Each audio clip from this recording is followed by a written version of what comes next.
Good evening. Hi, everybody. We are so excited tonight to kind of offer our first webinar of the year, right? We're hoping to do more of these. I'm Heather Causey. I'm representing GRAETC tonight to introduce our speaker. And who we have with us is Stephanie Playton.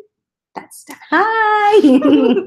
Stephanie works for the Institute for, it's Institute, right? Yes. Okay, good. Okay, Institute for Teaching Through Technology and Innovative Practices. Isn't that cool? Like, that is what we're all about. ITTIP, and she is the STEM learning specialist there. And so I think she's gonna talk to us a little bit tonight about what they're doing and how they're engaging teachers and learning practices all across the state of Virginia.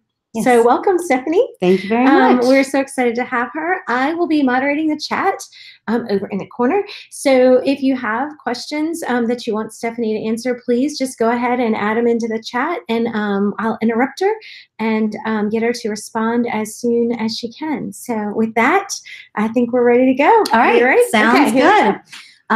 If you would like, go ahead and introduce yourself in the chat while I get myself ready here. I'm going to go ahead and share my screen, but go ahead and introduce yourself, maybe your name, what you teach, or if you're a teacher, and where you are located. We have Katie Beatty, I think that's here. It's exciting. So I'm saying welcome to Katie. We have B. Lederman. Welcome, B.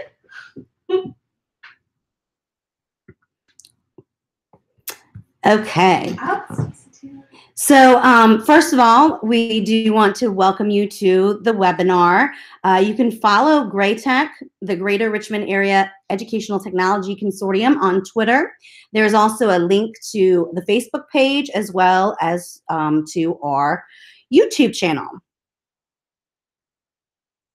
As Longwood's partner with GRAETC, we are also happily a regional partner with ISTE.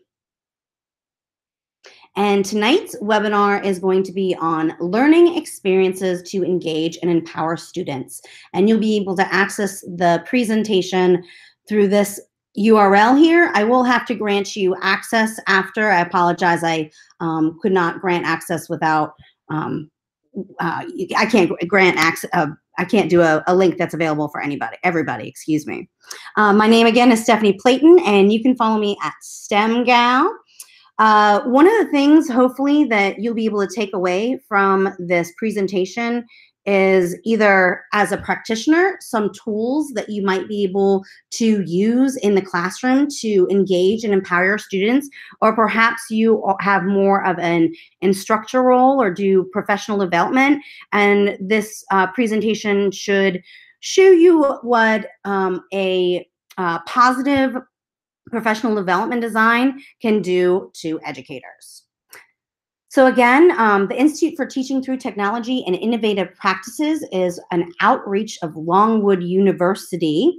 We are PK-12 outreach, and we predominantly focus on serving Southside Virginia Regional Technology Consortium, or SBRTC, which is made up of 25 underrepresented rural school divisions from regions 1, 2, 6, and 8 in Virginia, in the state of Virginia.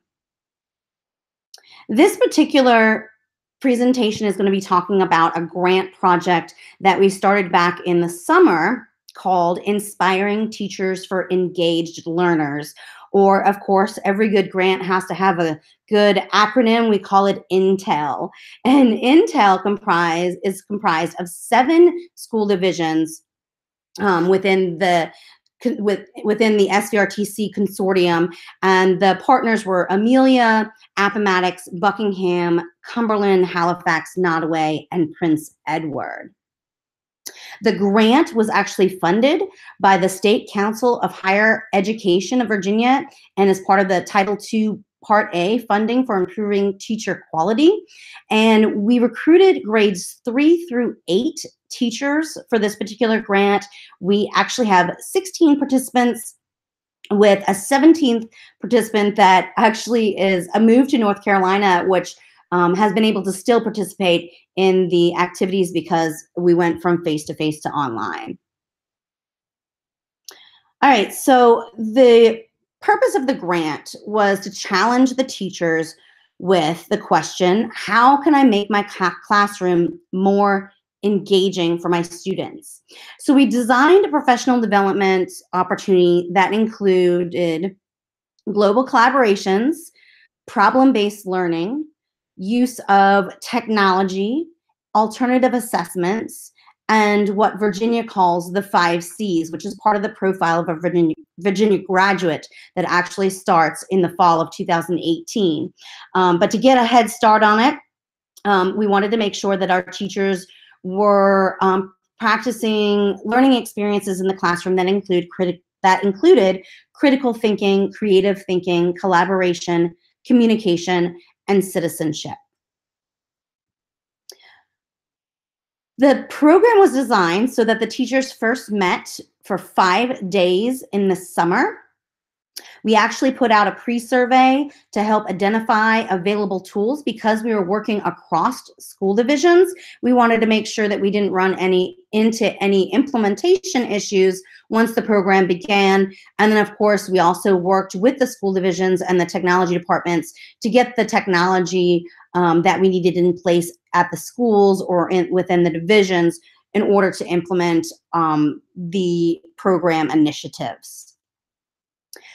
One of the ways that we did the 5 days, which was has been different from our previous week-long summer designs, is we broke the days into separate weeks. So the first week we did 2 days, and then we had a little bit of time in between, and then followed up with another 3 days face-to-face. And I'll elaborate a little bit more about that further in the presentation.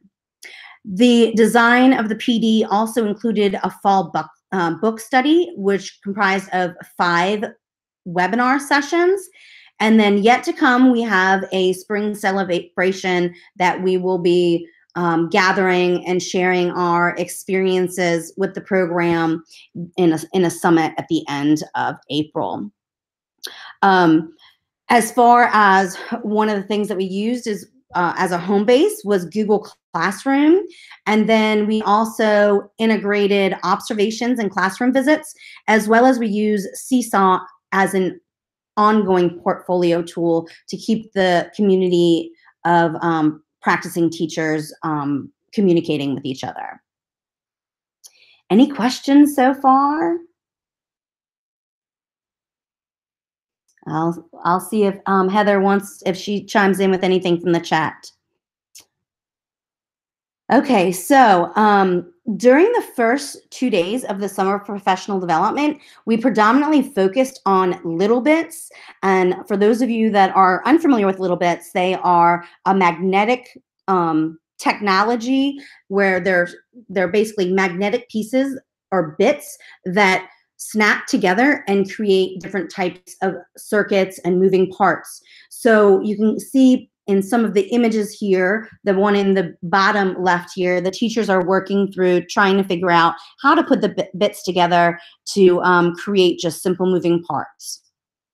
We also, once we gave them some time to just kind of tinker with the little bits, just as we would suggest doing in the classroom, we then moved into more structured activities where they were integrating the engineering and design process, and we were modeling it into curriculum examples, such as we did one with social studies, 3rd grade social studies, where they had to create a specific tool that would have been useful during that time period, and then present on it.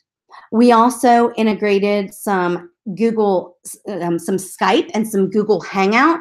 The participants were able to Skype with actual educational developers of the Little Bits curriculum. So that was really great for them to get some expertise via video conferencing, as well as expose them to different types of video conferencing tools. Stephanie, how did you make that connection with such high-ranking Little Bits folks? To be honest, one of the people that work for Little Bits is actually a Chesterfield County native. And so we kind of made we knew somebody that knew somebody, but it was great. It was a great experience for our teachers, especially to interact with experts, just as we want our students the opportunity to interact with experts in different careers and so on and so forth. So it was a really good experience for them. We also did a Google Hangout with a teacher that had integrated problem-based learning, which was something that we focused on in the second part of the summer professional development. Newsela was another tool that we integrated into some of the learning experiences. Newsela is basically just a nonfiction, a website to gather nonfiction text about world issues, and you can actually choose different types of reading levels to accommodate the same information from an article. So it's really great how you can change the reading age for the article and integrate nonfiction into the learning experiences. So for this particular one, they did research and learned about things that happen in ancient Rome and ancient Greece and Mali and so on and so forth. Because remember, we had grades 6 through 8 teachers, so some of our teachers really did not know the SOL content for the ancient civilization. So we use that, modeling that as a tool. Stephanie, I thought that Newsela was paid. It's not a paid? It is not. Well, there is a version, Newsela Pro, in which you can actually keep track, and it actually does it has an assessment piece to it, and then there's some other particular pieces. But to gather articles that you want your students to read is part of the free account. And another integration with the Newsela that was really great is that it integrates with Google Classroom. So I literally just clicked and it generated an account. It linked the Google Classroom accounts from my Intel participants to my Newsela account. So they automatically had accounts. It was fantastic. Sure. Okay, so again, we spent some time in Google Classroom. We also modeled use of Seesaw. So Seesaw is an e-learning portfolio tool. I would say that it would be more appropriate to use in the elementary years. But what we wanted to do is we really wanted to show them how Seesaw and Google Classroom were really different tools, and they could both be used to collect different sort of digital artifacts for their students,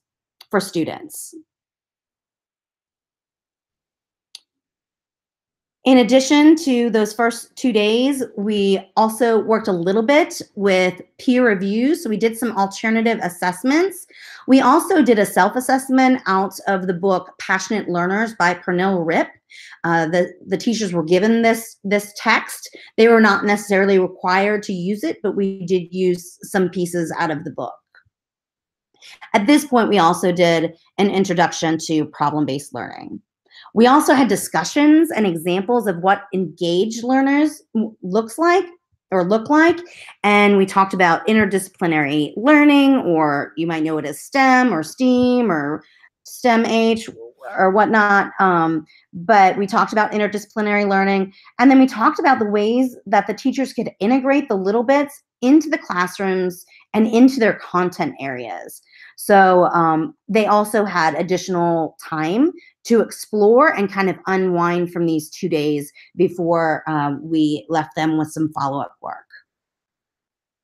One of the rubrics I know that our teachers really enjoyed was from Alice Keeler Add-ons, and they actually said as part of the evaluation it was one of the best rubric tools that they had seen to integrate with Google Classroom. So we looked at some different tools and some examples and had the teachers work through different ways that teachers could use alternative assessments.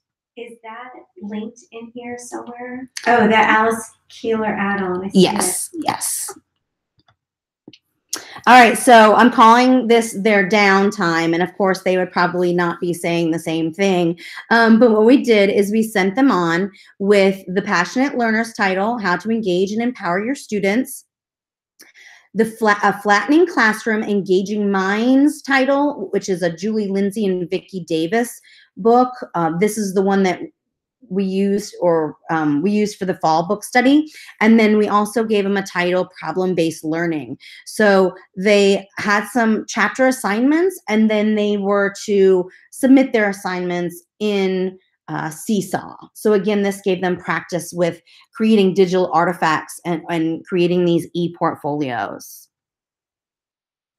Oh, and I should probably say this too. They also got to go home with some little bits. So the teachers each got, I believe, a Gizmos kit and a Rule Their Room kit so that they could further go home and tinker with the tools and get comfortable with using them.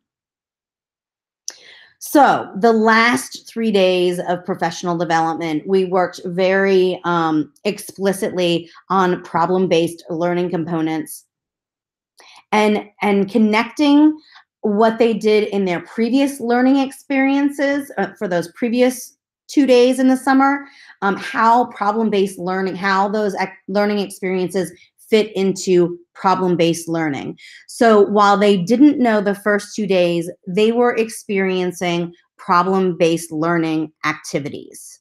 So when they came back, after they learned about problem-based learning, they were able to make those connections on how they actually experienced the problem-based learning. We did use the engineering design process by the Virginia Initiative for Science Teachers and Achievement, as well as the problem-based learning model for this. So they got to see a bit of that.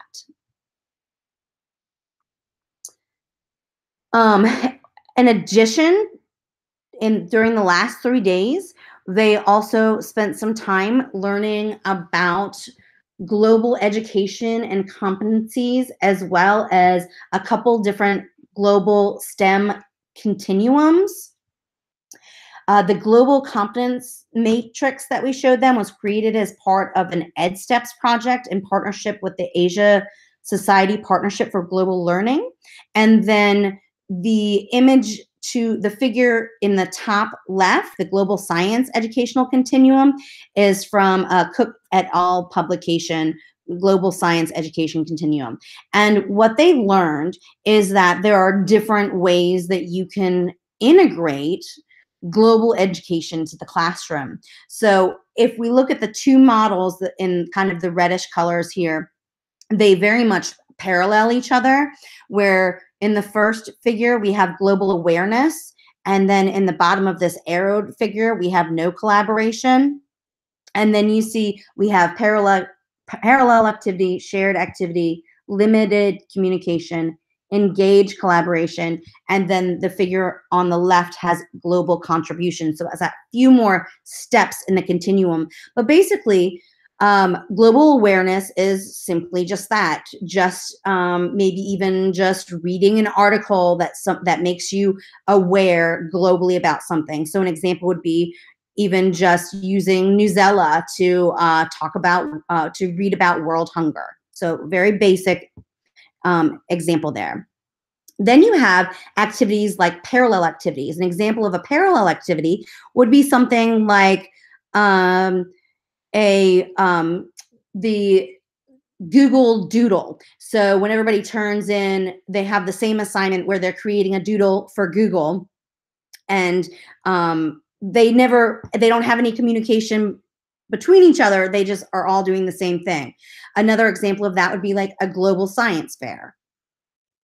Then you have a shared data example where students are actually sharing information amongst each other globally. So maybe it's talking about what the moon looks like from where they are. And I'm going to share some good examples for that as well. A limited collaboration example might be an experience where students are Skyping with another classroom. An engaged collaboration would be something where students are actually working collaboratively with students from another classroom to solve a problem. And then global contribution is actually, that's like the end all. Those are the things that really our experts and our career experts are doing in the fields. They're contributing to global information. So maybe it's discovering a new bug or contributing to data on climate change.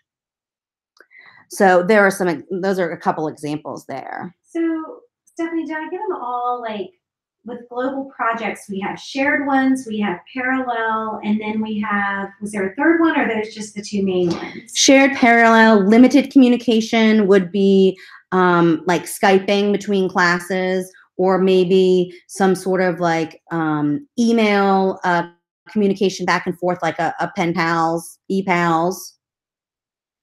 And then engaged collaboration is where you're getting into those collaborative projects with students from other classrooms. So I would be working with a student from, say, a student in a classroom from Australia to put together a presentation on an endangered animal.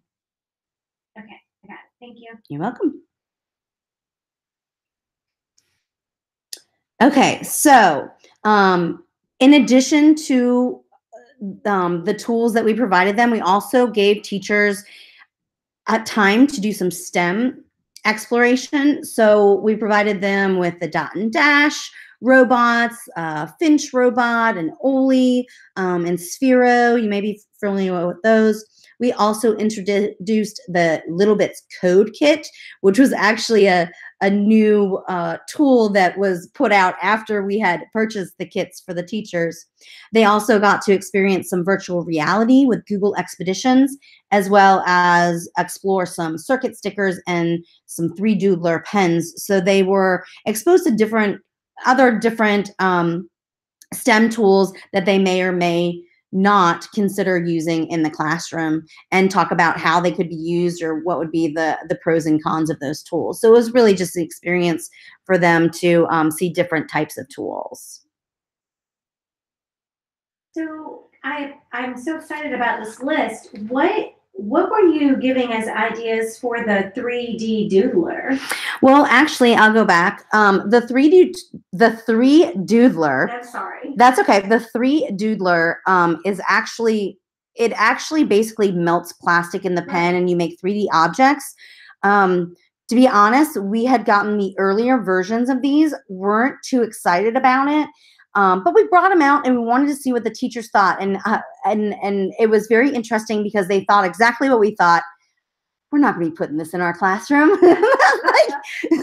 They were messy. I mean, there are some people that are really, really good with them, but they are definitely not our favorite STEM tool for sure.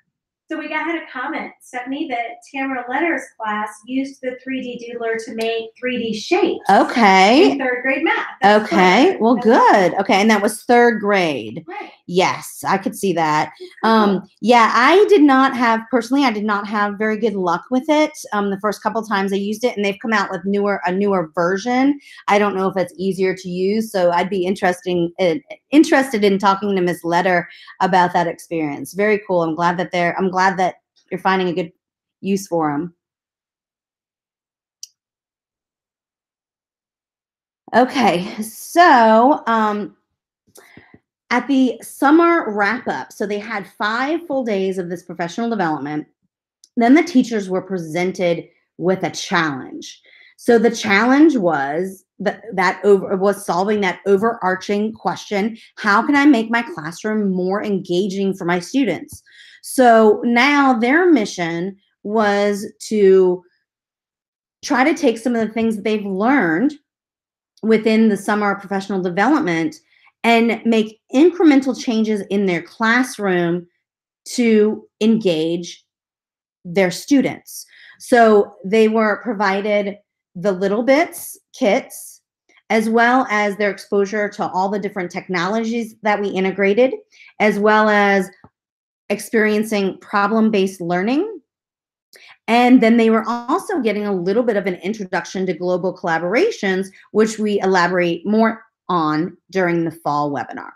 So the teachers were given this challenge, and basically what they had to do, or what they are currently doing, is they are organizing their digital artifacts into folders, into Seesaw.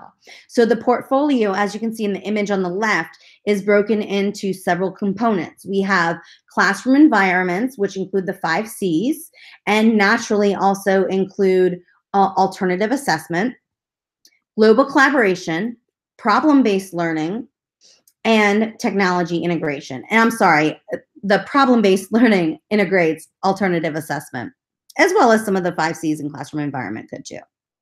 But that's how they are organizing their artifacts, and they'll be presenting those things in a summit at the end of April. And I'm actually really excited because I do believe we are going to do a YouTube live stream for that as well. So we'll be able to have a hopefully a global audience for our teachers that have been working on this project. Any other questions so far? I think we're doing okay. Thank you. Keep going.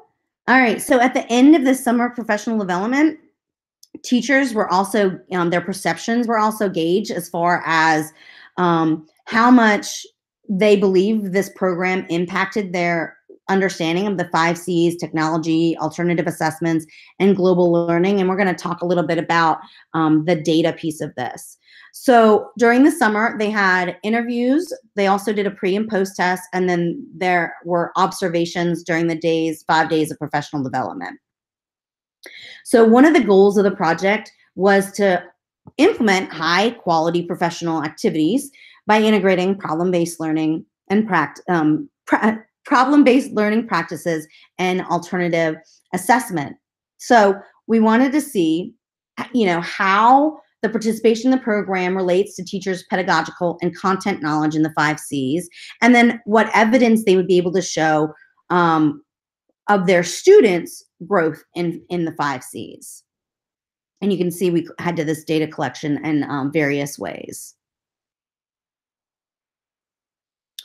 During the pre and post test for the summer, the teachers basically said all the items for the pre and post tests were significant, except there was no really change in what the teachers had done in their classroom and what they anticipated to do in their classroom after going through the 5 professional development days. And those 2 things were their students working in pairs or small groups. So basically, these teachers were already doing those sort of activities in the classroom.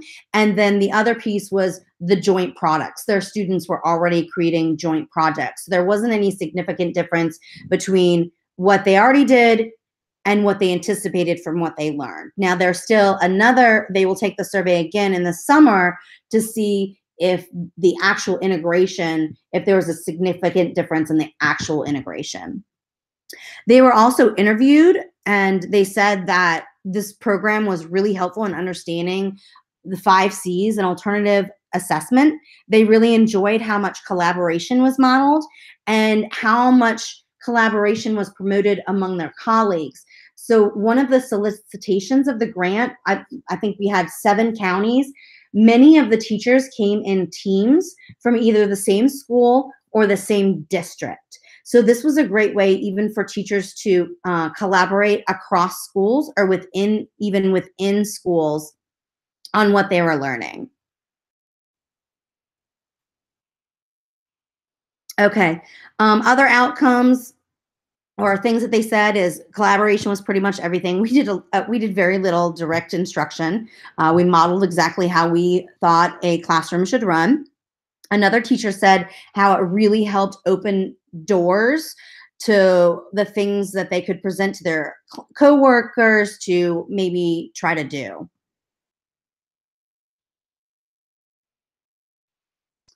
They also said that, again, it was great that they were doing the things that kids at school should or are going to be doing, and that we definitely did not present multiple choice and short answer sort of assessments, that the exposure to alternative assessments was authentic, and it helped them understand that. We also talked with participants about how the Intel program helped them think more creatively, which they anticipated encouraging in their own students. Others really like the global piece, the tools that we use, and again, just the capability to work and talk with other people that were interested in the same things. So obviously this was an opportunity for teachers. They were not forced to do it. So, you know, it was teachers that were generally interested in creating engaging experiences and creating and implementing STEM learning tools into their classrooms.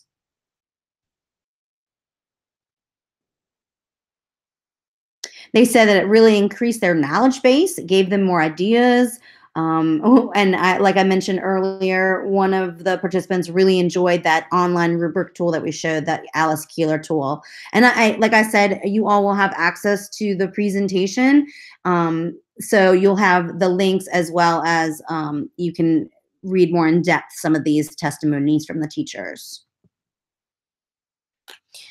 All right, so the evaluator actually said during the observations, they saw no direct instruction, but they did see opportunities for teachers to experience 5 Cs, and they definitely saw the value, observed the value in the colleagues being able to work together.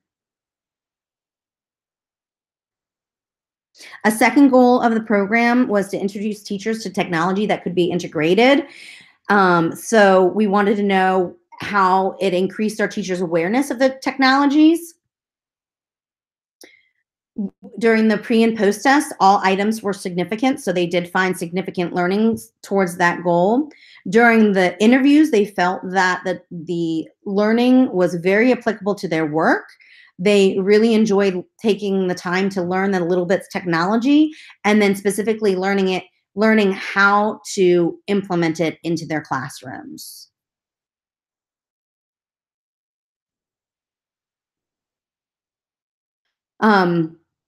Other things that they noted was they like the idea of bringing communication and technology together in the classroom and figuring out ways that they could expand their students' learning more globally.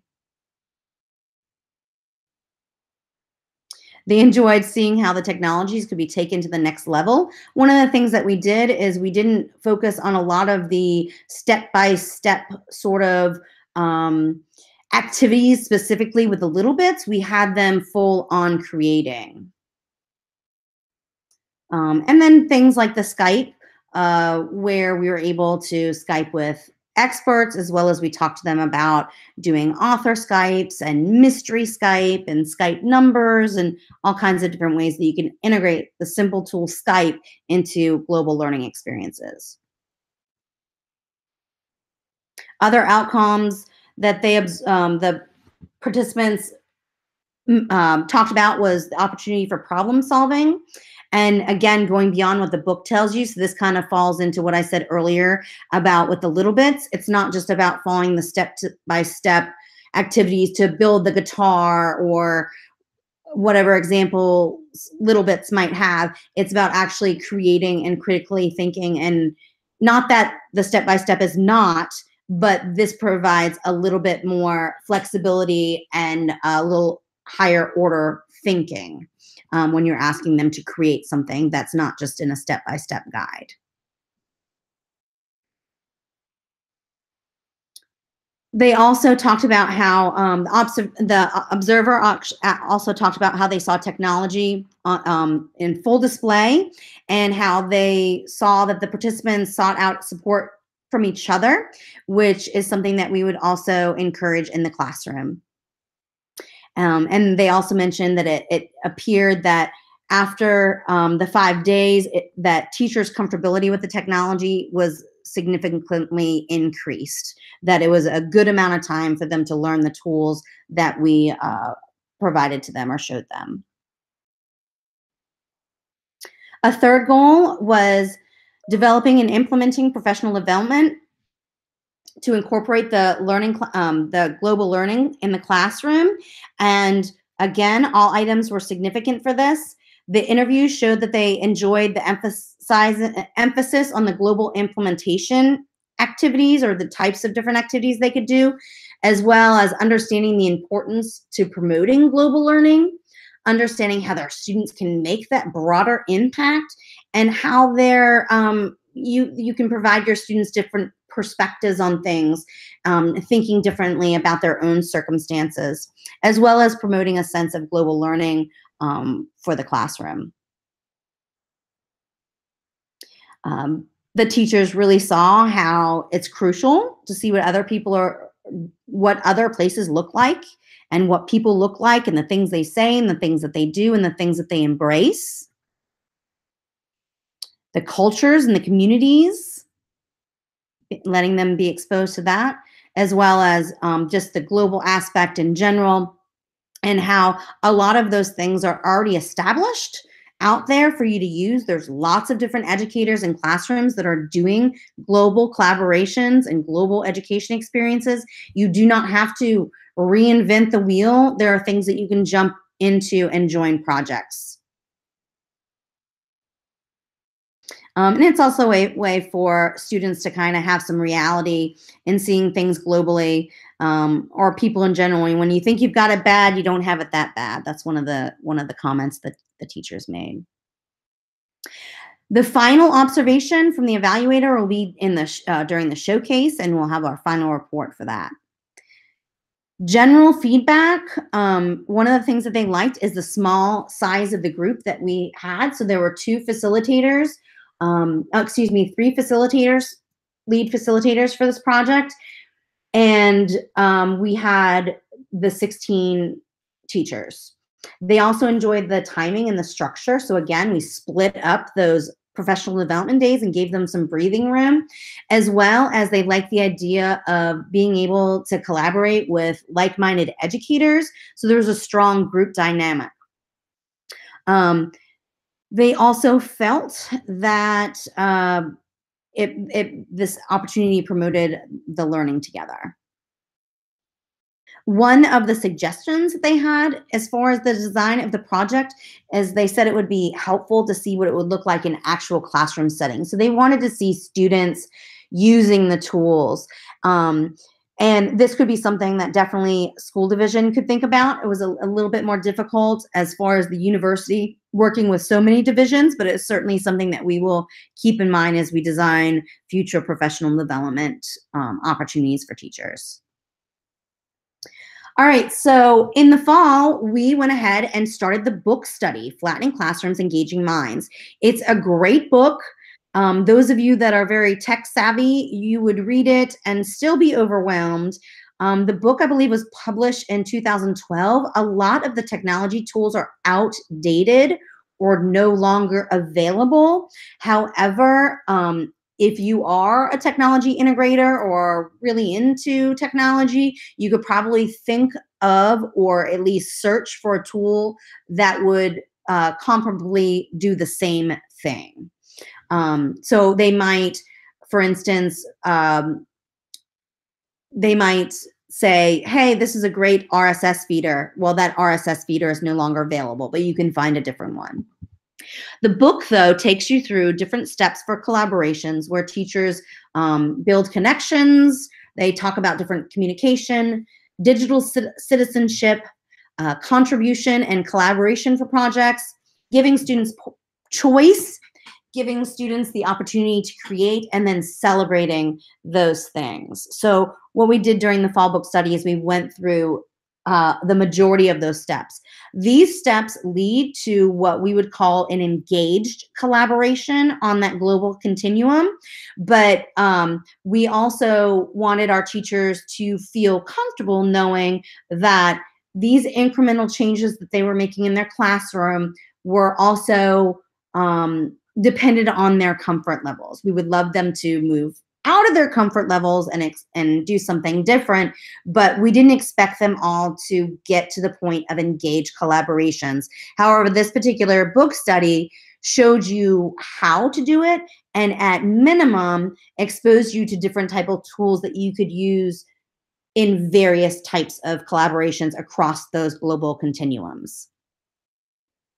So during the fall book study, we were also able to provide lots of different learning experiences with other tools. So for instance, one of the tools as the facilitator of the webinars is I integrated, say, Poll Everywhere to talk about something specific that we read in a chapter. We also spent some time doing some Flipgrid responses, which are just short video responses on basically a topic.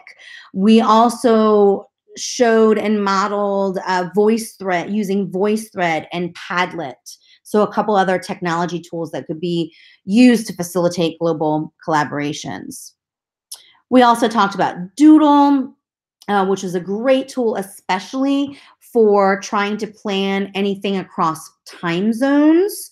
And we also spent some time following up via Google Hangout or Skype.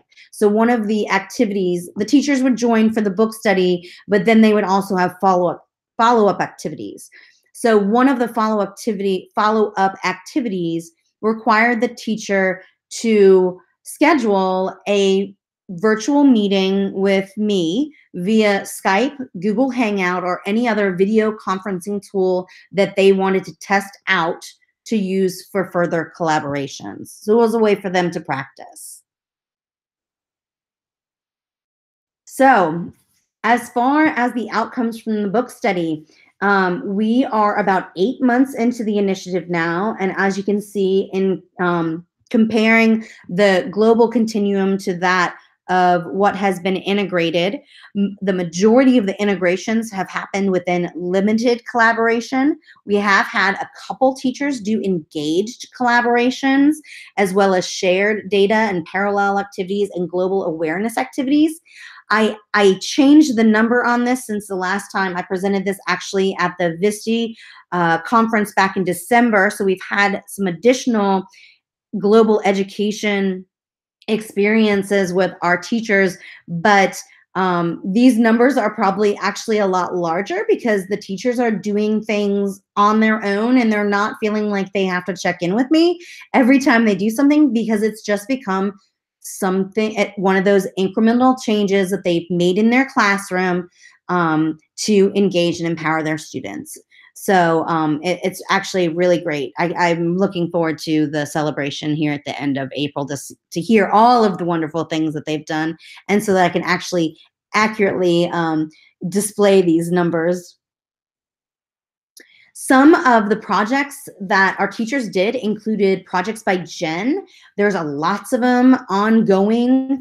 One of the projects that our teachers did excuse me, is called our really exciting online project. It's called an Oreo project.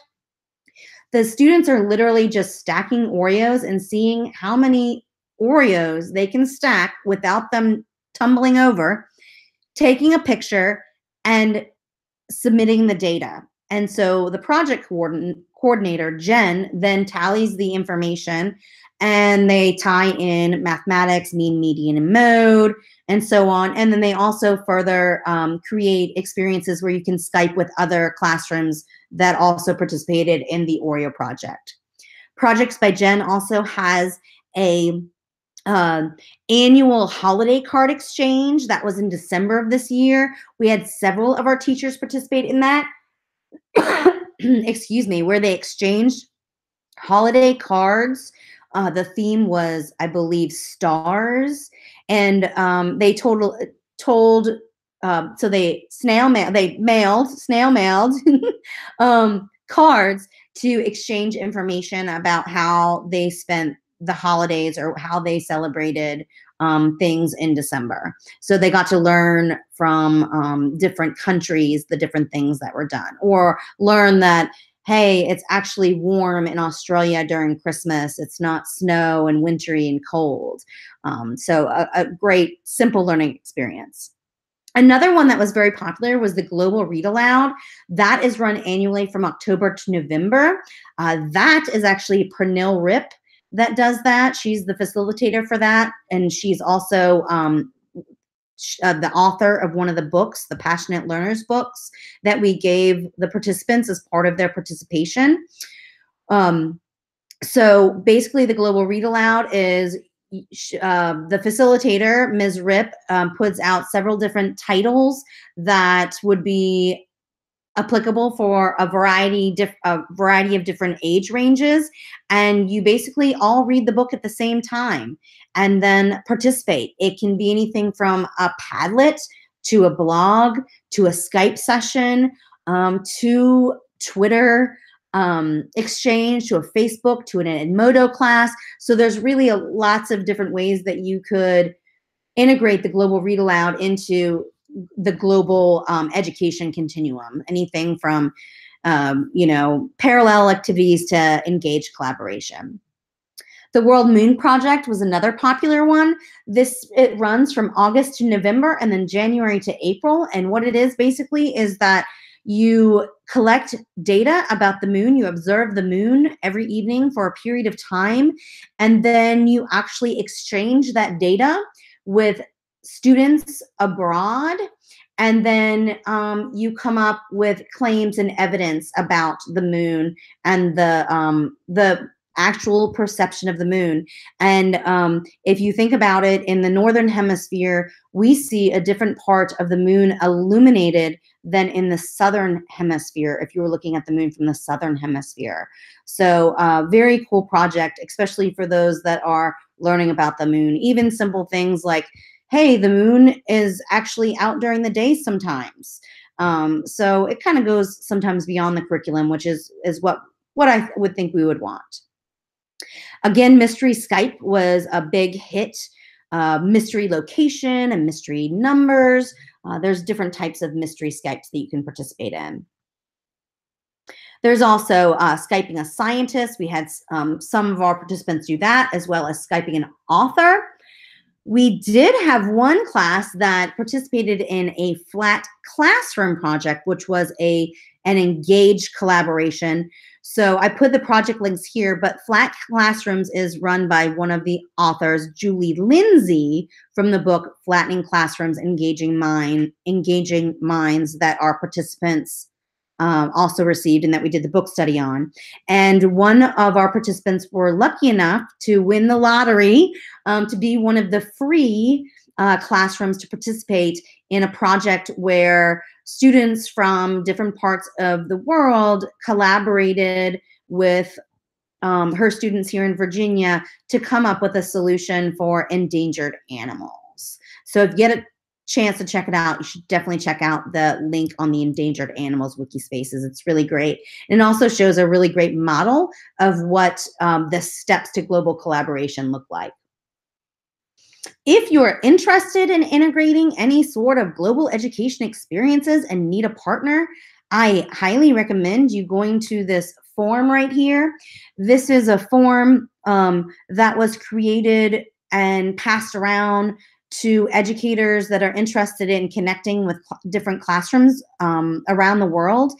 And what it does is it just kind of asks you generally what ideas you might have or what tools you might have access to, as well as where you're from and what time zone and whatnot. And then at the end of the form, it gives you a link to the sheet that gives you access to the data that the Google form is collecting. So then you have access to everybody else's form submission saying how to contact them, what grade levels they are at, what time zones they're in, what tools they might have access to.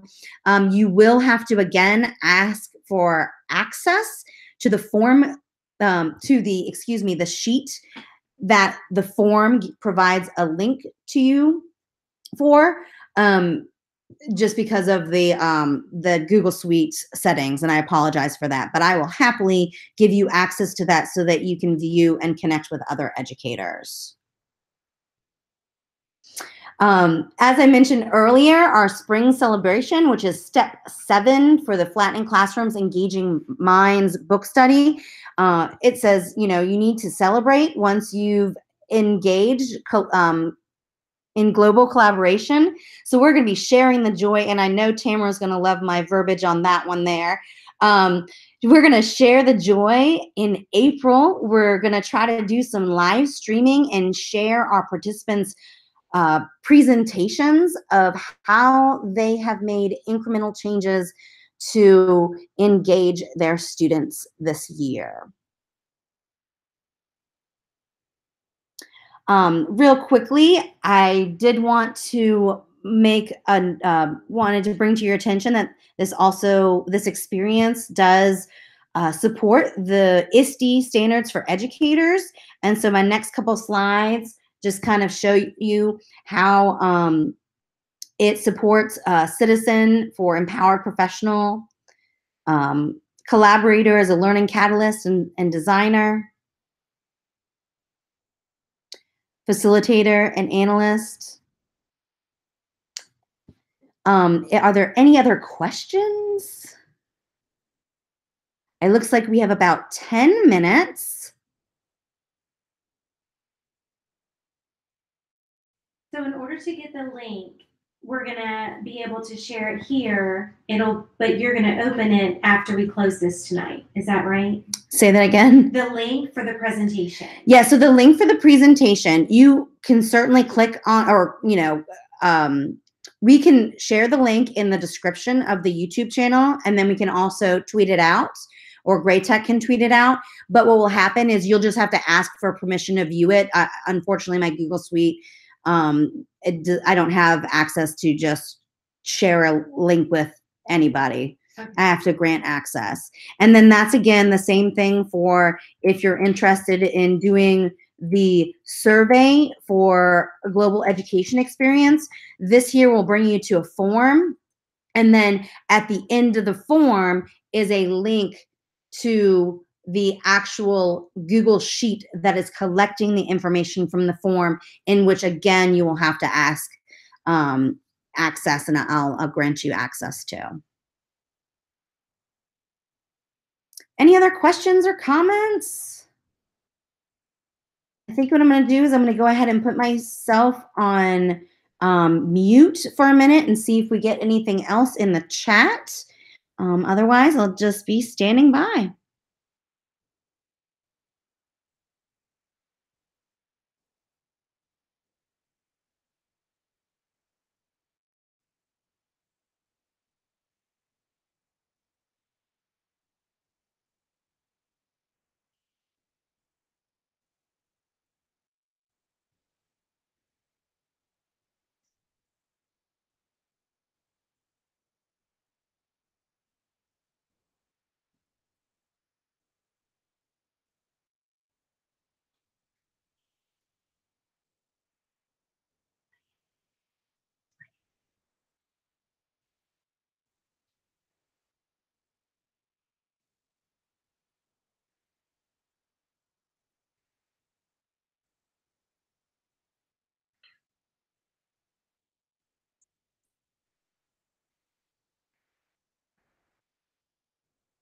Thank you all for joining us this evening. We hope this has been helpful, and we'll be sure to update the presentation link in the YouTube Live description.